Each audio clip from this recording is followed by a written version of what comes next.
जिन्हें मैं मीनल बोबड़ा ठाणे से आज मैं आपको गुणस्थान के बारे में बताऊंगी। मैंने गुणस्थान का यह मॉडल बनाया हुआ है। यह मॉडल बनाने में मैंने इको फ्रेंडली वस्तुओं का ही प्रयोग किया हुआ है। गुणस्थान का मतलब भावों को नापने का थर्मामीटर। पहले 3 गुणस्थान मिथ्यात्व, सासाधन और मिश्र यह अशुभोपयोग कहलाते हैं। इस गुणस्थान में 1 इंद्रिय से 4 इंद्रिय तक के जीव मिथ्या दृष्टि जीव आते हैं। हम मिथ्यात्व का जब त्याग करते हैं तो हम चौथे गुणस्थान में आते हैं। इस गुणस्थान में आने के बाद फिर से हमने अगर मिथ्यात्व को अपनाया तो हम यहाँ से गिरकर संसार रूपी सागर में डूब जाते हैं। उसके बाद 5वां गुणस्थान माताजी देश विरत गुणस्थान। इसमें माताजी, शुल्लक जी और प्रतिमाधारी श्रावक आते हैं।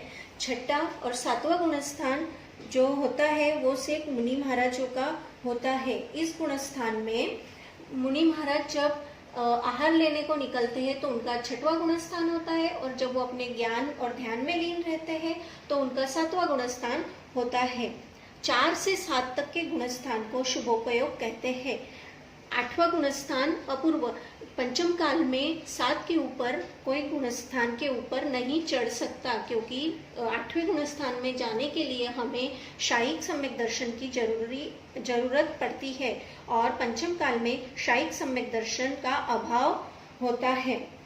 10वां गुणस्थान सूक्ष्म संप्राय गुणस्थान। यहाँ राग का पूर्णतः क्षय होने पर हम 10वें गुणस्थान में पहुँचते हैं। 12वें गुणस्थान में मोह का पूर्णतः क्षय होने पर 12वें गुणस्थान में आते हैं। 8 से 12 तक के गुणस्थान को शुद्धोपयोग कहा जाता है।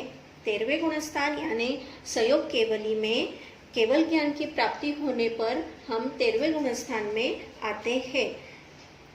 13 और 14 जहाँ सारे गुणस्थान पार होते हैं वो है सिद्धशिला। यहाँ कोई गुणस्थान की जरूरत नहीं होती है। 13 और 14 गुणस्थान को शुद्धोपयोग का फल भी कहा जाता है। मेरा एक गुणस्थान को समझाने का छोटा सा प्रयास आपको पसंद आया होगा, यह आशा करती हूँ। धन्यवाद। जय जिनेन्द्र। और अधिक जानकारी के लिए डिस्क्रिप्शन बॉक्स पर क्लिक करें